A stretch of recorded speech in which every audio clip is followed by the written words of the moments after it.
Yawning is more than a sign of being tired. Scientists think it helps cool the brain, keeping it at the right temperature to work properly.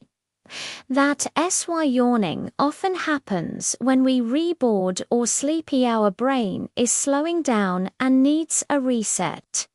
What's even more interesting, yawning is contagious. Seeing or even hearing someone yawn can trigger your own. It's one of the ways our brains show empathy and social connection.